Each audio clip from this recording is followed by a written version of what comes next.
Welcome to NSN news. నేను మీ PR.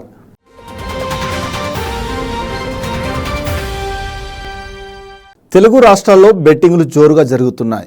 IPL బెట్టింగ్లను తలదన్నేలా ఎన్నికల్లో అభ్యర్థులు గెలుపు ఓటములపై పందెం రాయలు బెట్టింగ్లు కాస్తున్నారు. ఎగ్జిట్ పోల్స్ ఫలితాల అనంతరం జోరుగా బెట్టింగ్స్ కాస్తున్నారు. తెలంగాణ రాష్ట్రంలో 17 పార్లమెంట్ నియోజకవర్గాల్లో ఏ పార్టీ అభ్యర్థి విజయం సాధిస్తారనే విషయంపై బెట్టింగ్ల జోరు కొనసాగుతుంది.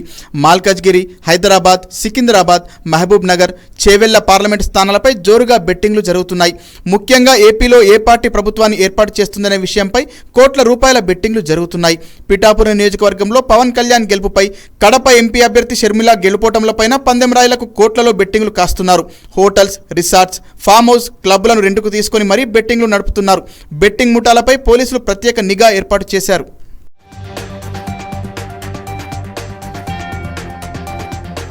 రోజు రోజుకు అమ్మాయిలపై పోకిరీల ఆగడాలు శృతిమించుతున్నాయి. పోకిరీల ఆగడాలపై చర్యలు తీసుకోవడంలో పోలీసుల నిర్లక్ష్యపు ధోరణి కొట్టొచ్చినట్లు కనిపిస్తున్నాయన్న ఆరోపణలు వెల్లువెత్తుతున్నాయి. ఒంగోలుకు చెందిన ఓ యువతిని ఆకతాయిలు వేధించారు. విషయం తెలుసుకొని తన అక్క కూతురుని ఎందుకు వేధిస్తున్నారంటూ ఆ యువతి మేనమామ పోకిరీలను ప్రశ్నించాడు. ఎదురు తిరిగిన పోకిరీలు దేవాను చితకబాదారు.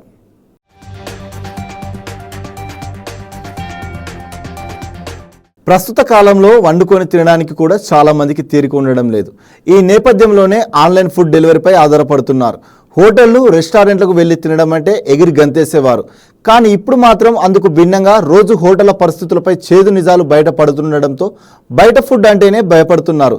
గత కొన్ని రోజులుగా రాష్ట్రంలో వరుసగా హోటళ్లు, రెస్టారెంట్లపై జరుగుతున్న ఫుడ్ సేఫ్టీ అధికారుల దాడులే ప్రధాన కారణమని చెప్పొచ్చు. హైదరాబాద్లోని పలు హోటల్స్లో ఫుడ్ సేఫ్టీ అధికారులు తనిఖీలు నిర్వహించారు. అపరిశుభ్రంగా ఉన్న ఆహార పదార్థాలను అధికారులు సీజ్ చేశారు. హోటల్ షిప్ ల్యాండ్లోని కిచెన్లో ఎలుకలు తిరగడాన్ని అధికారులు గుర్తించారు. సింథటిక్ ఫుడ్ కలర్ను కూడా గుర్తించారు. వాటిని అక్కడే ధ్వంసం చేశారు అధికారులు. ఫుడ్ సేఫ్టీ నిబంధనల ప్రకారం హోటల్, రెస్టారెంట్ల నిర్వాహకులకు నోటీసులు జారీ చేశారు. హైదరాబాద్లోని పలు హోటళ్లలో దారుణమైన పరిస్థితులు కనిపిస్తున్నాయని అధికారులు చెబుతున్నారు. అప్రమత్తంగా ఉండాలని సూచిస్తున్నారు. బయట ఫుడ్ని ప్రిఫర్ చేయకపోవడమే మంచిదని సూచనలు చేస్తున్నారు.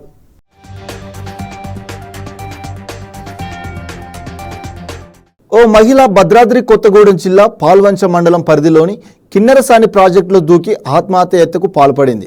నీళ్లలోకి దూకిన మహిళను గమనించిన టూరిజం సిబ్బంది బోటు ద్వారా ప్రాజెక్టులోకి వెళ్లి మహిళను కాపాడారు. మహిళను కాపాడిన టూరిజం సిబ్బందిని పర్యాటకులు అభినందించారు.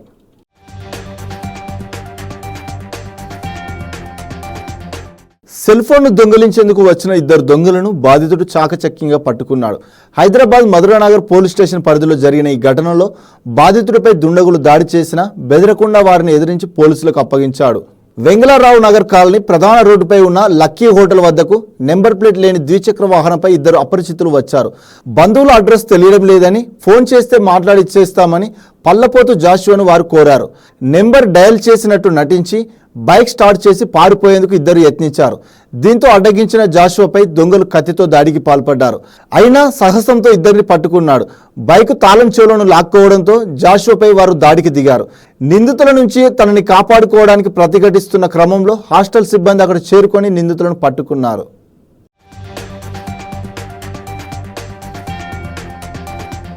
తెలంగాణలో మందుబాబులు ముందుగానే మేల్కొన్నారు. ఎన్నికల ఓట్లు లెక్కింపు ప్రక్రియ రోజు మద్యం దుకాణాలు బంద్ అని తెలుసుకున్న వారు ఏమాత్రం ఆలస్యం చేయలేదు. టైం వేస్ట్ చేస్తూ ఇంట్లో కూర్చుంటే లాభం లేదనుకున్నారేమో. అనుకున్నదే తడవుగా దుకాణాల వద్ద బారులు తీరారు. తమకు కావలసినంత సరుకును ముందుగానే తెచ్చిపెట్టుకుంటున్నారు. మందుబావులకు ఒక్కరోజు చుక్క లేకపోయినా ఏదో కోల్పోయినట్లు అనిపిస్తుంది. అలాంటిది రాష్ట్ర ప్రభుత్వం వారికి భారీ షాక్ ఇచ్చింది. ఓట్ల లెక్కింపు సందర్భంగా తెలంగాణలో మద్యం షాపులు మంగళవారం ఉదయం 6 గంటల నుంచి బుధవారం ఉదయం 6 గంటల వరకు బంద్ చేయాలని ఆదేశాలు జారీ అయ్యాయి. ఆ రోజు డ్రైడేగా పరిగణించాలని ప్రభుత్వం పేర్కొంది. ఫలితాల తర్వాత ఎటువంటి అవాంఛనీయ ఘటనలు జరగకుండా ముందు జాగ్రత్త చర్యగా ఈ నిర్ణయం తీసుకున్నారు.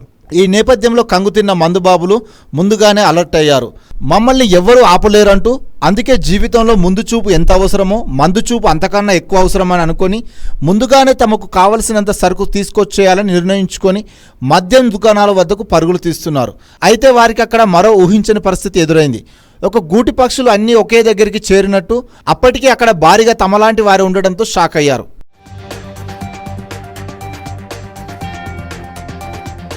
చుక్క మందు కోసం గంటల తరబడి పడరాని పాటలు పడుతూ క్యూ లైన్లలో వేచి చూస్తున్నారు.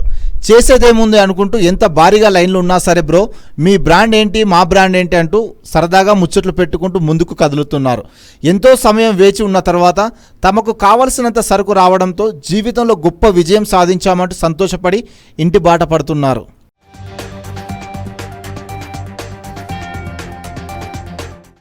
న్యూయార్క్ కోర్టు తనకు జైలు శిక్ష విధించడాన్ని తన మద్దతుదారులు జీర్ణించుకోలేకపోవచ్చునని అమెరికా మాజీ అధ్యక్షుడు డొనాల్డ్ ట్రంప్ అన్నారు. దేనికైనా ఒక పరిమితి ఉంటుందని, అలాగే తనని అభిమానించే వారికి కూడా కొన్ని హద్దులు ఉంటాయని వ్యాఖ్యానించారు. తనని జైలుకు పంపితే రాజకీయ ప్రకంపనలు, హింసాత్మక ఘటనలు తప్పకపోవచ్చని ట్రంప్ పరోక్షంగా సంకేతం ఇచ్చారు. ఆయనకు మాత్రం వ్యక్తిగతంగా ఎలాంటి ఇబ్బంది లేదని చెప్పుకొచ్చారు. అమెరికా అధ్యక్ష ఎన్నికల్లో పోటీ చేసి మరోసారి ఆ పదవిని దక్కించుకోవాలని యత్నిస్తున్న రిపబ్లికన్ పార్టీ నేత ట్రంప్నకు ఇటీవల కోర్టులో గట్టి ఎదురుదెబ్బ తగిలింది. శృంగార తార సార్మి డానియల్స్కు డబ్బు చెల్లింపు, దానికోసం రికార్డులను తారుమారు చేశారనే వ్యవహారంలో న్యూయార్క్ కోర్టు చారిత్రాత్మక తీర్పు వెలువరించింది.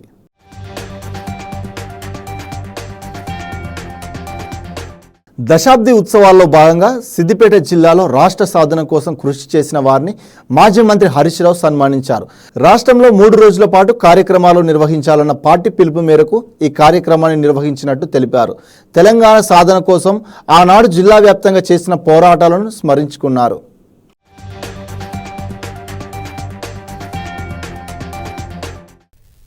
తెలంగాణ రాష్ట్ర ఏర్పాటు అనేది కొన్ని దశాబ్దాల ఆకాంక్ష. రాష్ట్రం ఏర్పడి 10 సంవత్సరాలు అవుతున్న సందర్భంగా దశాబ్ది ఉత్సవాలను అత్యంత ఘనంగా కేసీఆర్ గారు ప్రారంభించారు. ఈ ముగింపు సందర్భంగా కూడా ఈ పండగను 3 రోజులు జరపాలని కేసీఆర్ గారు నిర్ణయించారు.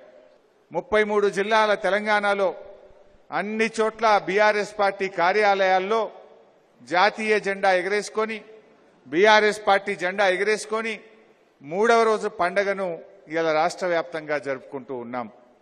ఆ రోజు ఈ సిద్దిపేట జిల్లాలో మనమందరం కేసీఆర్ ఆమరణ నిరాహార దీక్ష శిబిరానికి రంగదాంపల్లి చౌరస్తా ఒక వేదిక అయినప్పుడు ఎంత అద్భుతంగా మీరు అందరూ పనిచేశారు. వారం రోజుల ఎజెండా ఇస్తే అది రాష్ట్ర ఎజెండా అయింది. ఇంత అద్భుతంగా, ఎంతో ప్రభావశీలంగా ఆ రోజు రాష్ట్రం వస్తుందనో అధికారం వస్తుందనో ఎవరు అనుకోలే.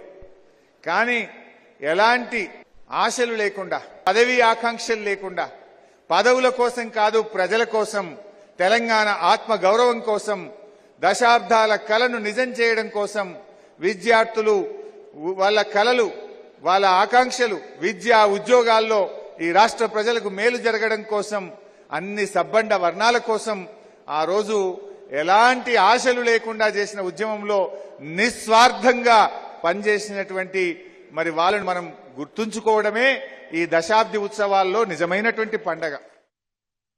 బంగారం ధరలు ఇటీవల భారీగా పెరిగాయి. ఏప్రిల్ నెలలో పసిడి ధరలు భారీగా పెరిగాయనుకున్న లోపే మేలో అయితే చుక్కలు చూపించాయి. పెరిగిన ధరలు కాస్త తగ్గుముఖం పట్టాయి. ఇవాళ 22 క్యారెట్ల బంగారంపై 400, 24 క్యారెట్ల బంగారంపై 440 రూపాయలు తగ్గింది. బులియన్ మార్కెట్లో 22 క్యారెట్ల 10 గ్రాముల ధర 66,100 రూపాయలుగా ఉండగా 24 క్యారెట్ల ధర 72,110గా ఉంది. దేశ రాజధాని ఢిల్లీలో 22 క్యారెట్ల ధర 66,250గా ఉండగా 24 క్యారెట్ల ధర 72,260గా నమోదైంది. ఇక కిలో వెండిపై 700 తగ్గి 92,800గా ఉంది. ఢిల్లీలో కిలో వెండి ధర 92,800గా ఉండగా ముంబైలో 92,800గా ఉంది. తెలుగు రాష్ట్రాల్లోని ప్రధాన నగరాలైన హైదరాబాద్, విజయవాడ, విశాఖపట్నంలో కిలో వెండి ధర 97,300గా కొనసాగుతుంది.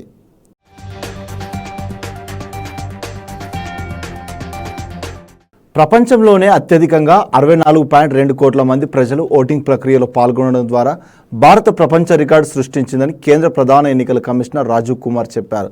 రేపు సార్వత్రిక ఎన్నికల ఓట్ల లెక్కింపు సందర్భంగా 7 విడతల పోలింగ్ జరిగిన తీరును, ప్రత్యేకతలను రాజీవ్ కుమార్ మిగిలిన 2 కమిషనర్లతో కలిసి వెల్లడించారు. దేశవ్యాప్తంగా 68,000 పర్యవేక్షక బృందాలను ఏర్పాటు చేశామని కేంద్ర ప్రధాన ఎన్నికల కమిషనర్ రాజీవ్ కుమార్ అన్నారు. భద్రతా సిబ్బంది, పోలింగ్ సిబ్బంది కలిపి 1.5 కోట్ల మంది ప్రపంచంలోనే అతిపెద్ద ఎన్నికల ప్రక్రియలో పాల్గొన్నారని వివరించారు. నగదు, ఉచితాలు, డ్రగ్స్, మద్యం కలిపి ఎన్నికల సందర్భంగా 10,000 కోట్ల విలువైన సొత్తును జప్తు చేసినట్టు రాజీవ్ కుమార్ వివరించారు. 2019లో ఈ మొత్తం కేవలం 3,500 కోట్లేనని చెప్పారు. అన్ని పార్టీలు లేవనెత్తిన అంశాలను పరిశీలించినట్టు చెప్పారు. అగ్రనేతలకు కూడా నోటీసులు ఇచ్చామని, చాలామందిపై ఎఫ్ఐఆర్లు నమోదు చేశామని పేర్కొన్నారు. ఎన్నికల ప్రక్రియను శుద్ధి చేసేందుకు చాలామంది అధికారులను బదిలీ చేసినట్టు రాజీవ్ కుమార్ వెల్లడించారు.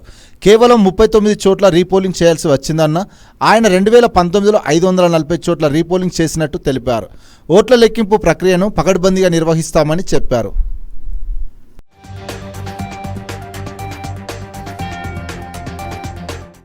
कुछ विलेजेस और हेलमेट्स LW एरियाज में ऐसे थे जहां पहली बार वोटिंग हुई.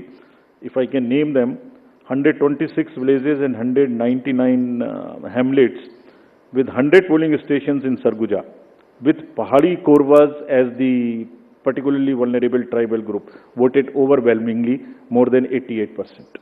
This is the success story of the Indian elections.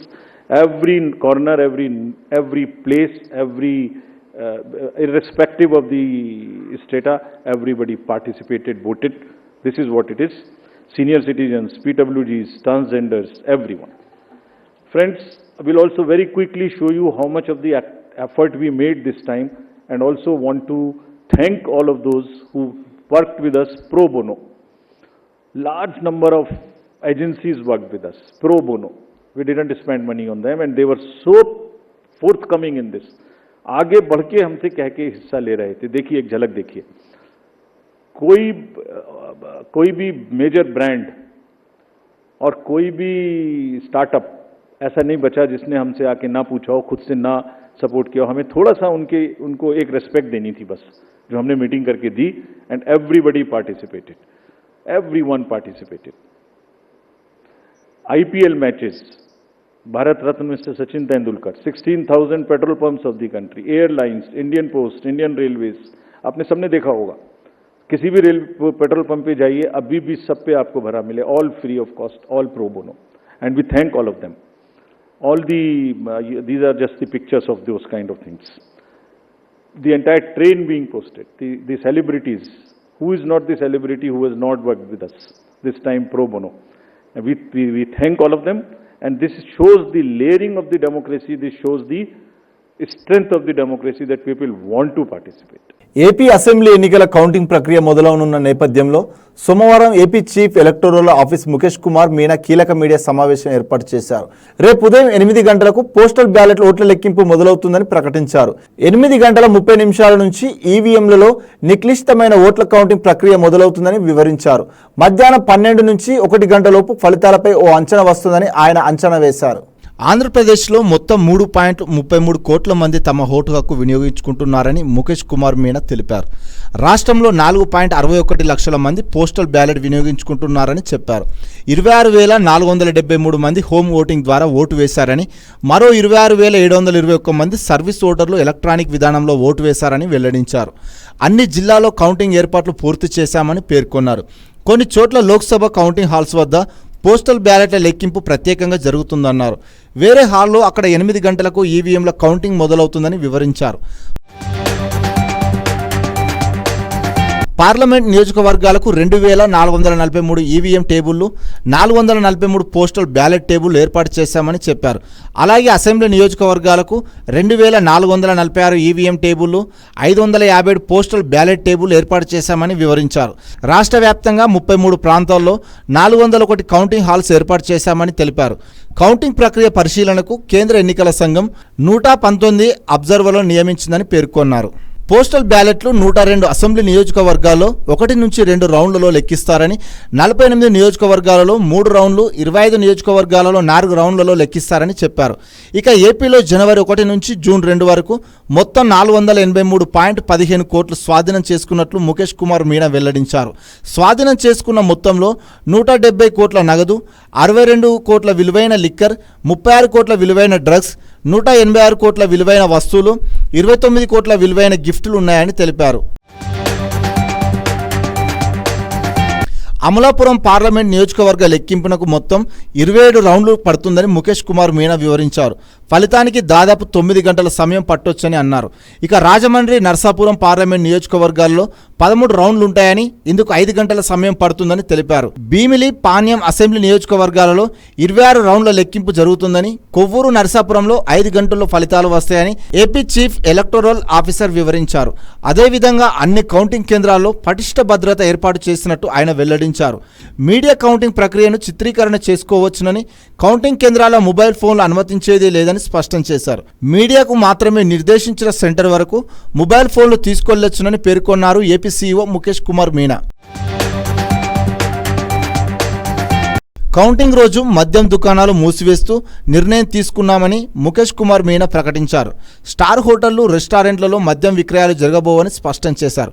ఎన్నికల రోజు, ఆ తర్వాత హింసాత్మక ఘటనల దృష్ట్యా ఈ నిర్ణయం తీసుకున్నామని చెప్పారు. 67 కంపెనీల సాయుధ భద్రతా బలగాలు ప్రస్తుతం కౌంటింగ్ కేంద్రాలు, శాంతి భద్రతల కోసం వినియోగిస్తున్నామని వెల్లడించారు. కౌంటింగ్ కేంద్రం పరిధిలో రెడ్ జోన్గా ప్రకటించామని వివరించారు. కౌంటింగ్ రోజు జరిగిన హింస జరగకుండా చర్యలు చేపట్టామని, 185 హింస జరిగే ప్రాంతాల్లో గుర్తించి భద్రతా ఏర్పాట్లు చేశామని ఆయన వివరించారు. 12,000 మందిని గుర్తించి బైండ్ ఓవర్ చేశామని చెప్పారు. అలాగే పోలీస్ పికెట్లు పెట్టామని ముఖేష్ కుమార్ మీనా చెప్పారు. ఇక క్యూఆర్టీ టీంలు కార్టెన్ సెర్చ్ చేస్తున్నామని వివరించారు. పోలింగ్ తర్వాత 1400 చోట్ల కార్టెన్ సెర్చ్ చేశామని తెలిపారు ఏపీ సీఈఓ ముఖేష్ కుమార్ మీనా. లోక్సభ ఎన్నికల ఫలితాలపై తెలంగాణ బీజేపీ భారీ అంచనాలు పెట్టుకుంది.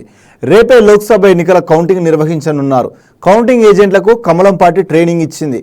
కౌంటింగ్ సమయంలో జాగ్రత్తగా వ్యవహరించాలని సూచనలు చేస్తున్నారు.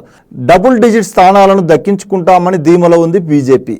తెలంగాణ బీజేపీలో ఎగ్జిట్ పోల్స్ ఉత్సాహం నింపింది. 2019 లోక్సభ ఎన్నికల్లో తెలంగాణలో 20% ఓట్లతో బీజేపీ 4 స్థానాలు గెలిచింది. సిట్టింగ్ స్థానాలతో పాటు మరో 1/2 డజన్ సీట్లను గెలుచుకుంటామని బీజేపీ తెలిపింది. సిట్టింగ్ స్థానాలతో పాటు అదనంగా 1 స్థానం గెలిచినా తమకు బోనసేనని భారతీయ జనతా పార్టీ చెబుతోంది.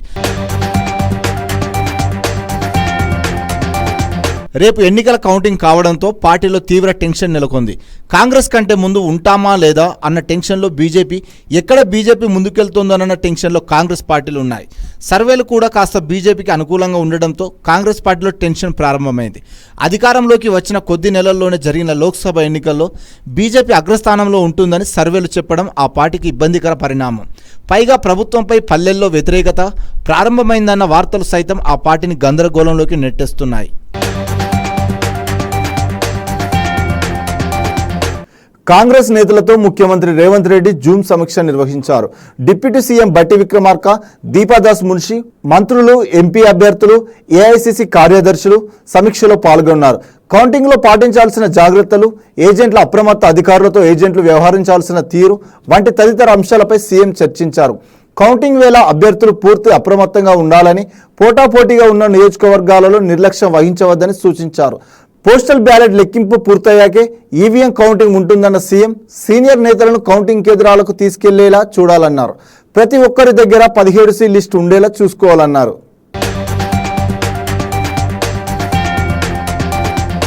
రాష్ట్రంలో గ్రూప్ సర్వీస్ ఖాళీలను పూర్తి స్థాయిలో లెక్కించిన తర్వాతే భర్తీ ప్రక్రియ చేపట్టాలని జాతీయ బీసీ సంక్షేమ సంఘ అధ్యక్షుడు, రాజ్యసభ సభ్యుడు ఆర్ కృష్ణయ్య విజ్ఞప్తి చేశారు. ఈ మేరకు తెలంగాణ నిరుద్యోగ జేఏసీ చైర్మన్ నీల వెంకటేష్ బీసీ సంఘాల నాయకులతో కలిసి నాంపల్లిలో టీజీపీఎస్సీ చైర్మన్ మహేందర్ రెడ్డిని కలిసి వినతి పత్రం సమర్పించారు. గ్రూప్ ఉద్యోగాలను ప్రభుత్వ అధికారులు నామమాత్రంగా లెక్కించి ప్రతిపాదనలు పంపించారని తెలంగాణ నిరుద్యోగ జేఏసీ చైర్మన్ నీలం వెంకటేష్ ఆరోపించారు. 10 ఏళ్లుగా ఎంతమంది రిటైర్డ్ పదోన్నతులు పొందారో లెక్కలను తీయాలన్నారు. అప్పుడే నిరుద్యోగులకు న్యాయం జరుగుతుందన్నారు. ఈ గ్రూప్ 1 తో పాటు గ్రూప్ 2, గ్రూప్ 3 చాలా మంది ఎగ్జామ్స్ ఒకటే రాస్తారు కాబట్టి ఒక్కరికి 2-3 జాబ్లు వచ్చే పరిస్థితి ఉంది. కాబట్టి అలాంటి అవకతవకలు లేకుండా, అలాంటి ఇబ్బందులు జరగకుండా నిరుద్యోగులకు మీరు పకడ్బందీగా ప్లాన్ చేసి ఉద్యోగాల భర్తీ ఎన్నైతే పెట్టామో అన్ని కూడా బ్యాక్లాగ్ లేకుండా జరపాలని చెప్పి సీరియస్ గా చెప్పడం జరిగింది. దానికి చైర్మన్ గారు స్పందించి తప్పకుండా ఒకరికి 2-3 జాబ్లు వచ్చినా ఏ విధమైనటువంటి చర్యలు చేపట్టాలో కూడా ముందే తగిన చర్యలు తీసుకుంటామని హామీ ఇవ్వడం జరిగింది.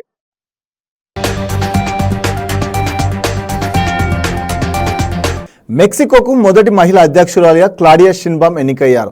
మెక్సికో అధ్యక్ష ఎన్నికల్లో 58 నుంచి 60% ఓట్లతో క్లాడియా విజయం సాధించినట్టు ఆ దేశ ఎన్నికల సంఘం తెలిపింది. ప్రస్తుతం మెక్సికో అధ్యక్షుడు ఆండ్రెస్ మాన్యువల్ లోపెజ్ నుంచి అక్టోబర్ 1న క్లాడియా బాధ్యతలు చేపట్టనున్నారు. లోపెజ్ ప్రారంభించిన అభివృద్ధి పనులు కొనసాగిస్తానని క్లాడియా తెలిపారు. ఎవరిని నిరాశపరచనని ప్రజలను ఉద్దేశించి వ్యాఖ్యానించారు. గతంలో క్లాడియా షిన్బామ్ మెక్సికో నగరానికి తొలి మహిళా మేయర్గా పనిచేశారు.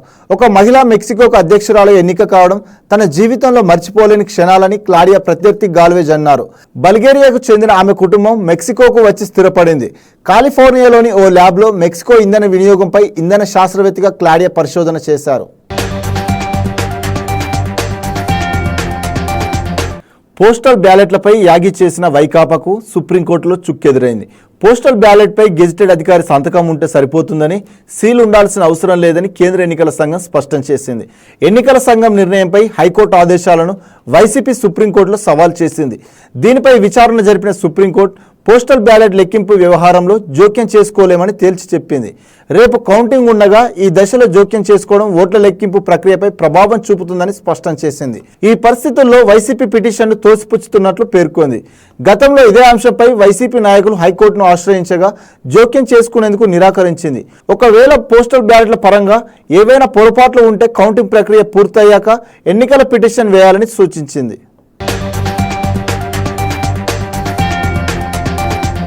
ఆంధ్ర రాష్ట్రానికి మంచి రోజులు రాబోతున్నాయని రాజ్యసభ సభ్యురాలు రేణుకా చౌదరి అన్నారు.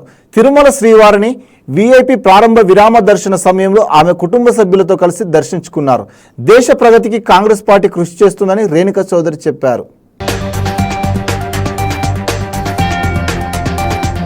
జాతీయ ప్రధాన కార్యదర్శి నారా లోకేష్ చంద్రబాబు సతీమణి భువనేశ్వరి అమరావతి చేరుకున్నారు. గన్నవరం విమానాశ్రయంలో లోకేష్, భువనేశ్వరులకు పార్టీ నేతలు ఘనస్వాగతం పలికారు. గన్నవరం అభ్యర్థి ఎర్లగడ్డ వెంకట్రావు, పెద్దకూరపాడు అభ్యర్థి భాష్యం ప్రవీణ్ తదితరులు పుష్పగుచ్చం అందించి ఆహ్వానించారు. గన్నవరం విమానాశ్రయం నుంచి లోకేష్, భువనేశ్వర్ కుటుంబ సభ్యులు ఉండవల్లిలోని తమ నివాసానికి బయలుదేరి వెళ్లారు.